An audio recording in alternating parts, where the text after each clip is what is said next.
What is going on, guys? We are back here with another Tank Mage Tower video, and in today's video we're going to be going over the Vengeance Demon Hunter Mage Tower.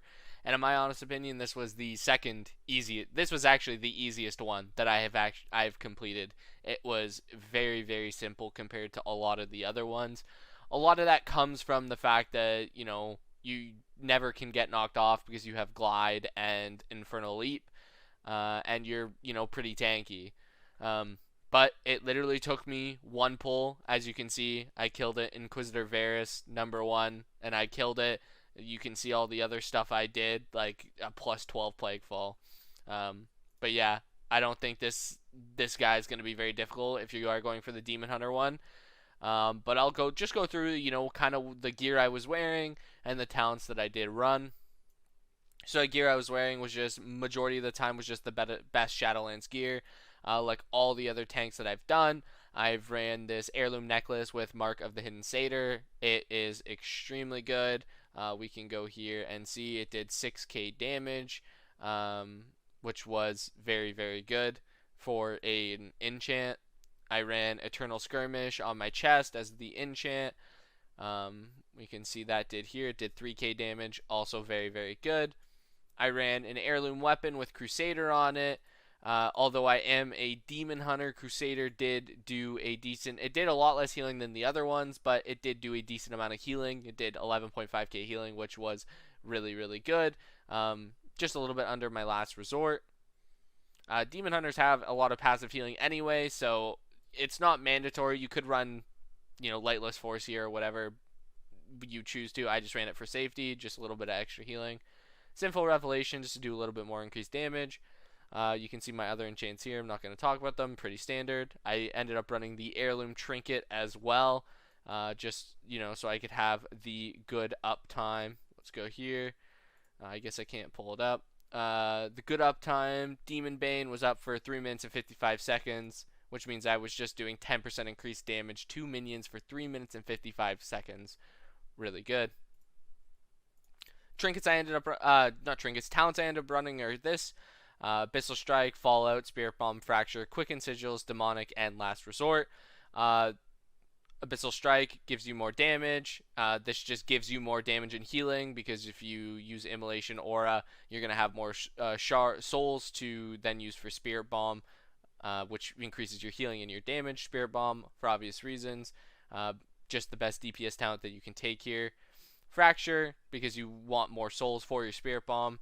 Quicken Sigils is really the kind of only mandatory one that you kind of have to take. You can take Sigil of Change, but it's just not as good. The reason you take Quicken Sigils is because you do need to interrupt the Nether Horror ads with Sigil of Silence or Sigil of Fear. And just having the Sigils up more allows you to do that a lot easier, especially in Phase 2. Demonic, because in the final phase, when you fell Devastate, you're going to want to make sure you have meta to tank one of the Annihilations. And Last Resort, just so you can completely take an Annihilation and go right into one of the later Annihilations and go right into meta. Now, let's go over my kill. Alright, just to start out, I'm just going to talk about some of the consumables that I was using in my kill. So I was using just a regular Shadowlands Flask. I was using Haste Food and 2 Shadow Core Oils. I also did have a Heavy Desolate Armor kit on for myself. I do have Unbridled Fury Potions and Drums for Phase 2.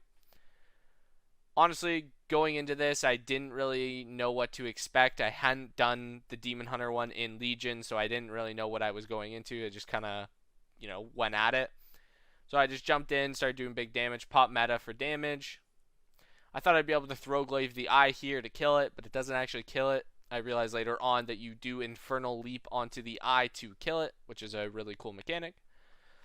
When the Nether Horrors spawn, you are able to actually attract them to yourself by healing yourself through Spirit Bomb or through Soul Cleave, depending on which one you are using.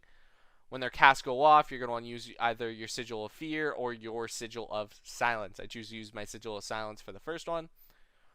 I let the Drain Life go off for quite a while. This just shows you that how easy this is. He did get like 3 or 4 ticks of his Drain Life off. Honestly, I thought I was really behind on the DPS meters here because of the fact that he got that off. I see another eye spawn, so I'm going to go Infernal Leap onto it to kill it. The nether horrors are spawning, so I keep some of my souls in order to spirit bomb when the ants spawn to drag them towards me. When they are going to cast, I am going to put down a Sigil of Fear. Sigil of Fear is now down. I'm low health, but I don't really feel like I'm in any danger. I just continue to do big damage. There's another eye. I decided to Infernal Leap on it. I do miss, so I do just fracture it to kill it. Another eye spawns, fracture it again. And my debuff drops, so I jump back in. When the next nether horrors spawn, I am going to use a Sigil of Silence on them. But right now, I'm just kind of doing big damage. As much damage as I can do. You want to make sure you don't go over 5 or 6 stacks, because once you do that, you do start to just take some big damage. At this point, I'm not even using Demon Spikes. There was literally zero need for me to use Demon Spikes. Make sure I interrupt him. I don't actually have any souls right now, so I can't pull them towards me. So I do just attack the eye to grab some. I do throw down a Sigil of Silence, and it does end up silencing them. So I begin to do just more damage. Honestly, this is a joke. I thought I was really, really far behind at this point, but I realized I wasn't. Second Infernal is up, and I'm just continuing to dodge everything. I jump back in when my stacks drop. Doing big damage. Nether horror spawn, I Spirit Bomb, make sure I heal, drags them all towards me, makes this really, really easy. Getting cast on by the eye, doesn't matter. Put down a Sigil of Fear to interrupt their cast. Just going to do big damage. Ignore the eyes here. I realize that there is still another horror up, so I do have to kill it because it was doing some good damage to me. Got knocked out, so I'm just going to go kill the eyes really easily. Just Infernal Leap on them. Doing big, big damage. Nether horror spawn. I'm going to Sigil of Silence them this time. I use Spirit Bomb to gain aggro on them. Boss begins to cast Drain Life, so I attack it. I throw down my Sigil of Silence to interrupt their cast. And I just continue to do big damage. Honestly, this was just really a joke. It took a really long time. I think this was my longest kill in 6 minutes. Like, I'm already at the third Infernal, and I'm only at the boss at 20% health. When I was doing the Prop Paladin one and the Prop Warrior one, I was getting the third Infernal as I was killing the boss, killing Varus. So honestly, there's not much to talk about. I just continue to do exactly what I was doing all through Phase 1. Healing myself when the Nether horror spawn, just to pull aggro, using Fear and Silent Sigils to interrupt them.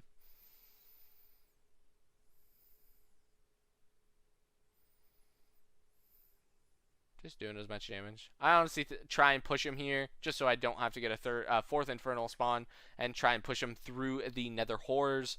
The next Nether horror spawns, but sadly I do not reach that. I do have to jump out because of stacks, and the next Nether horrors do spawn. I do actually get a fourth Infernal here. Yeah, I went into the final phase with 4 Infernals, and it was the easiest final phase that I had. I decided just to grab a random orb here, just to kind of catch back up on a lot of things. There's the fourth Infernal there, just as I was about to kill him. And there we go, Kruul spawns. So I pop Unbridled Fury Potion, I pop Drums, and I just begin to do as much damage as I can. I probably should have saved Fell Devastation for the first Annihilation if I was going to use it that early on. I just Demon Spikes the first one. It didn't really do that much damage, to be honest. Continuing to do as much damage as I can. Unbridled Fury Potion is popping off. It is really useful if you do have the gold to spend it on it, but I totally understand if you don't. Phantom Fire will work just as well. I pop Meta here because I was just taking a lot of damage, a lot of dying. I probably should have grabbed an orb instead. I know since I don't have any cooldowns, I'm going to have to grab a orb just to interrupt that. Hopefully I can get a Demon Spike up or something. But I do take a second Annihilate, pop my Last Resort because I had literally 0 CDs up when he did it. That's why Last Resort is taken. 4 Infernals there. Boss is almost dead. I feel like I've done literally nothing in this phase, and the boss is almost dead. I get almost knocked off, but it's a joke. Throw down a Fear Sigil, interrupts them. Grab an orb. Boss is just ticking down. for this one, I make sure that I pop the Fell Devastation and a Demon Spikes, and I just kill the boss. Honestly, the final phase is easier than, yeah, there you go. But if you guys did enjoy, make sure to like, subscribe to the channel, and check out some of my other Mage Tower videos if you are going for the other tank ones. Share this with a Demon Hunter friend of yours, or just any friend in general if you do, they are having any difficulties. My commentary might help. I hope you guys do enjoy, and have a good night.